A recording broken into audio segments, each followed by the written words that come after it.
Shalom, shalom, Israel. First and foremost, I want to give all honor, glory, and praises to YAHAWAH, BaHashem, YAHAWASHI, BaHashem, RICANS.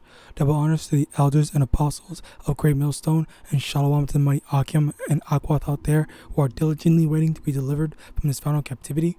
And today's topic, we're going to go into, this video that I had found, okay?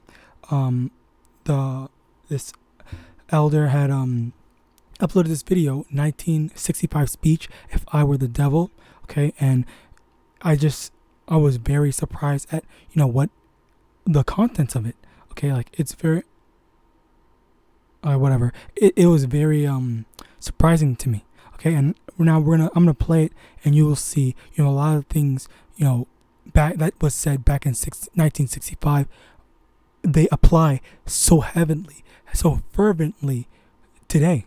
Okay, so let's see.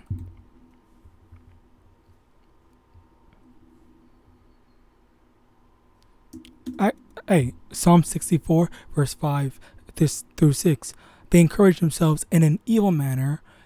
In an evil matter, they commune of laying snares privily. They say, "Who shall see them?" They search out iniquities. They accomplish a diligent search, both the inward thought of every one of them and the heart is deep. And I believe I was reading this not too like a few days ago. Okay, the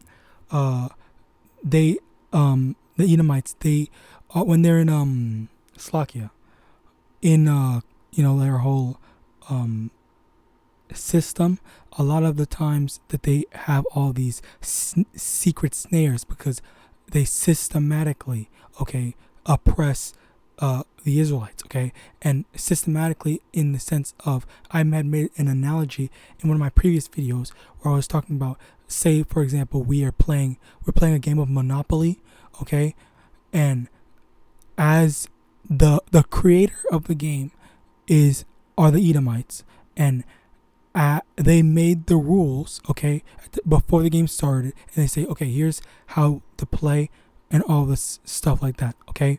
And then as the game is being played, they make up rules on the spot with all that, legislature in order to basically screw over the Israelites as they're trying to play the game to the best of their ability. And in addition to, and one of the things that I can actually remember, which was, I believe, within 5 years ago, okay, maybe a little more, 8 years ago, within 7 and 8 years ago, I heard that they had in Florida or another country, I think it was California, they were talking about when and where do so-called black people go to vote. All right, so let's get all that information and then let's invalidate the law, the voting done at X time and Y places that correspond with the places where the so-called blacks predominantly vote at. Okay, and a lot when I heard it, okay, the law, it doesn't specifically say invalidate black votes. It just says invalidate, these types of votes. Okay, and I thought that was a very, it was a very blatantly done thing. But at the same time, because it doesn't say don't let black people vote, then there were still people that were like defending and saying, oh, that's not a racist thing, X, Y, and Z. All right, but slucky about that tangent. Let's continue back on into the video.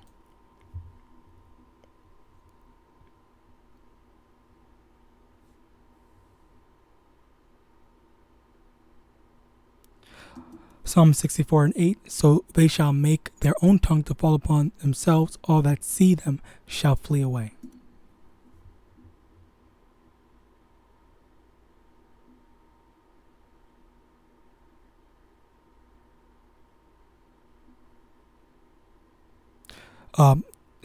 Paul. If I were the prince of darkness, I'd want to engulf the whole world in darkness. And I'd have a third of its real estate and 4/5 of its population, but I wouldn't be happy until I had seized the ripest apple on the tree. So I'd set about, however necessary, to take over the United States. I'd subvert the churches first. I'd begin with a campaign of whispers. With the wisdom of the serpent, I would whisper to you as I whispered to Eve. Do as you please. Okay, now, like, so far, the first thing I want to go into, he said, go and subvert the churches first. Okay, so a lot of people, initially, in their younger years, they're really in North America in general, they're taught to be raised as Christians. All right, and with that, they have Christianity. Okay, not the Bible, but Christianity is basically that whole baseline of, I guess, Babylonian culture. Okay, it's a baseline, and then they branch off in different ways, and even atheism to a certain extent, because it might sound a little weird, yes, but like they think when atheists usually talk, it kind of sounds like, which I'm not too well versed on them, but it kind of does sound like, okay, you don't need God or a book to tell you killing is wrong and stuff like that, X, Y, and Z. But you see, to understand certain stuff like that, it's because a lot of them were, number one, risen up through Christianity, so they already have the morality of thinking that, okay, A, B, C is wrong, but X, Y, Z, we should be doing, which is like, respecting other people and whatnot. Okay, but ultimately, it's not. It's a lot more complicated than just that. And Slakia, I don't want to go into another huge tangent. I'll just leave it at that. With the wisdom of the serpent, I would whisper to you as I whispered to Eve. Do as you please. Okay, so yeah, and also, just telling people do as you please, and that's a very big thing, in today. People say, as long as it doesn't hurt anybody, anyone can do whatever they want. Okay, so this is a very, number one, the first thing that's very predominant in today's, standards. To the young, I would whisper that the Bible is a myth. I would convince them that man created God instead of the other way around. Okay, and yeah, atheism. I would confide that what's bad is good and what's good is square. And now, again, like as I first saw this, okay, it baffled me at how many things, like, it's actually like spot on with, okay, because a lot of times, when you see people that are goody two shoes or whatever, that's an insult. A goody two shoes, they're considered squares. Okay.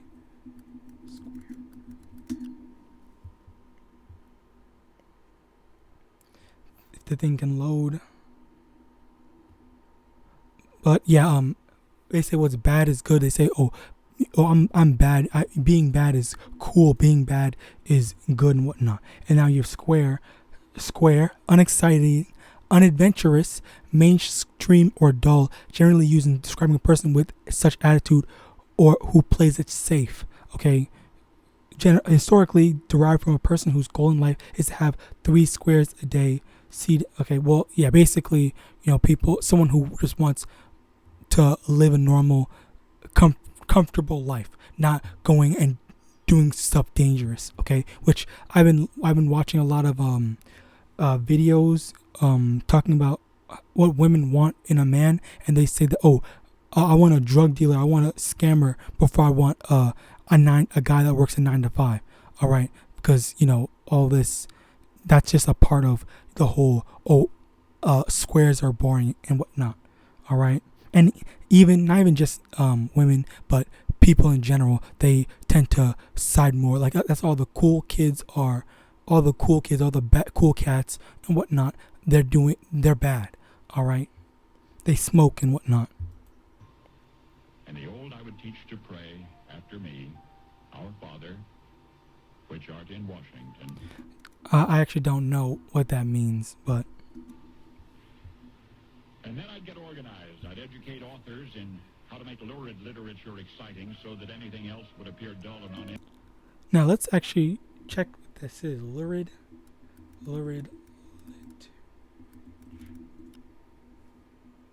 Causing horror or revulsion. Reading tabloids gave all lurid. Oh, murder scenes. So like outrageous stuff that's like crazy, like out of absolutely out of the ordinary. Okay, so that's actually a very noteworthy thing, because I guess, you know, a lot of people do aren't there are some interest in, you know, like the horrible things that have happened to some people, as well as, you know, scary movies is a big thing. All right, but I guess oh well, the trial with OJ Simpson, that was very big and popular at the time. Interesting. I'd threaten TV with lurid literature exciting so that anything else would appear dull and uninteresting. I'd threaten TV with dirtier movies and vice versa. I'd peddle narcotics to whom I could. I'd sell alcohol. Okay, well, yeah, that's very I'd compromise the rest with pills. telling. If I were the devil, I'd soon have families at war with themselves, churches at war with themselves, and nations at war with themselves, until each in its turn was consumed. And with promises of higher ratings, I'd have mesmerizing media fanning the flames. If I were the devil, I would encourage schools to refine young intellects, but neglect to discipline emotions. Just let those run wild. Until before you knew it, you'd have to have drug-sniffing dogs and metal detectors at every schoolhouse door. Within a decade, I'd have prisons overflowing. I'd have judges promoting pornography. Soon I could evict God from the courthouse, then from the schoolhouse, and then from the houses of Congress. And in his own churches, I would substitute psychology for religion and deify science. I would lure priests and pastors into misusing boys and girls and church money. If I were the devil, I'd make the symbol of Easter an egg and the symbol of Christmas a bottle. If I were the devil, I'd take from those who have and give to those who wanted until I had killed the incentive of the ambitious. And what'll you bet? I couldn't get whole states to promote gambling as the way to get rich. I would caution against extremes in hard work, in patriotism, in moral conduct.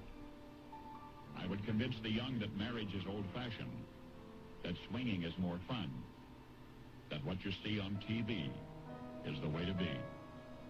And thus I could undress you in public, and I could lure you into bed with diseases for which there is no cure. In other words, if I were the devil, I'd just keep right on doing what he's doing. Okay, so yeah, that's basically it. You know, I didn't want to, you know, keep on going in and stuff. Well, I could, but ultimately, I think you guys truly get the point. The person who had who was doing the speaking, his name was Paul Harvey. Okay, so basically, we see this so oftenly. Okay, this devil reveals all of his secrets in a million ways, and the thing is that he actually reveals his secrets. Okay, now there was Slakia, let me correct myself. There were multiple movies. Okay, let me get one of them. Demolition Man with Sylvester Stallone. There was one video, one thing. He was scratching his hand.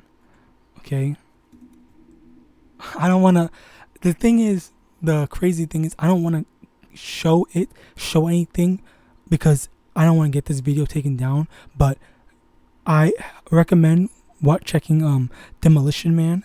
All right, there's some other movies and stuff like that. There are not any that come to my mind as of right now, but very clearly we know, very clearly we can see in different forms of media how they reveal all their tricks, okay, all their quote unquote miracles that they're capable of. Okay, I guess I don't know. It's like, let me get this. Okay.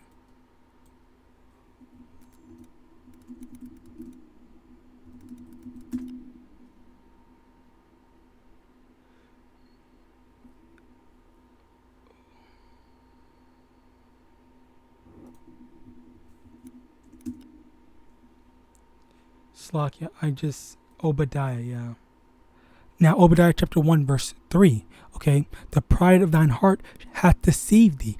Thou that dwellest in the clefts of the rock, whose habitation is high, that saith in his heart, who shall bring me down to the ground? Okay? He just feels so proud of himself, so superior that he can give all this information and that he has on his secret weapons and whatnot, and he can feel confident that even still after exposing the information on his weapons, that he's still able to beat whoever will step up to him. All right, and that's the pride of Esau Edom. All right, and honestly, just it's a very crazy thing. It's like, how can you be so proud? Okay, they do have a good track record, yes, of being people, but what about when YAHAWASHI comes down? Then what? All that's gonna mean nothing. All right, they think that they can take on the angels. They think they can take on YAHAWASHI. They think they can take on Yahweh. Like, bro, like, wow. Okay, Slakia. John 8:44, ye are of your father the devil, and the lust of your fathers ye will do. He was a murderer from the beginning, and abode not in the truth, because there is no truth in him. When he speaketh a lie, he speaketh of his own, for he is a liar and the father of it. Okay, so all those things that were said, okay, this is Esau Edom, the I guess, the children of these are the children of the devil. All right, they're doing the lust of their father the devil. Okay, murderer, liar. All right, all this. Okay, and even now when they say that they have our best interest at heart, that's a lie. And just as it said in where is it? Psalm 64:5. Okay, they commune of laying snares privily. Okay, they say, who shall see them? Okay, they have these snares. They say, oh no, we love you guys, we want what's best for you. And then when you guys come, thinking that everything's safe, everything's good, then there's a trap that springs. All right, like, bro, that's why you have to be alert, Israel. Romans 5 verse 20. Moreover, the law entered that the offense might abound, but where sin abounded, grace did much more abound. That as sin hath reigned unto death, even so might grace. Oh, Slakia, wrong one. Romans 8:6.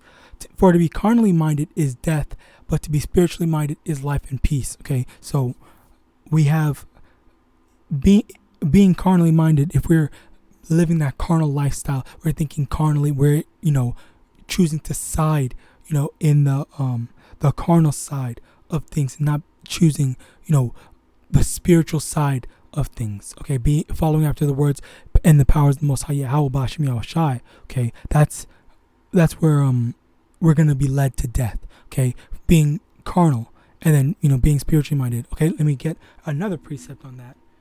Rich.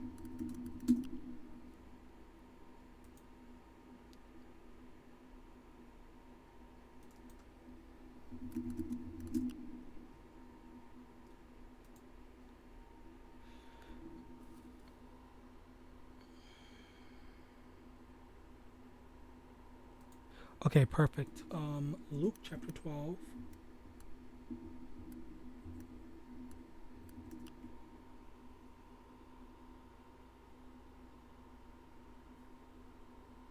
Okay.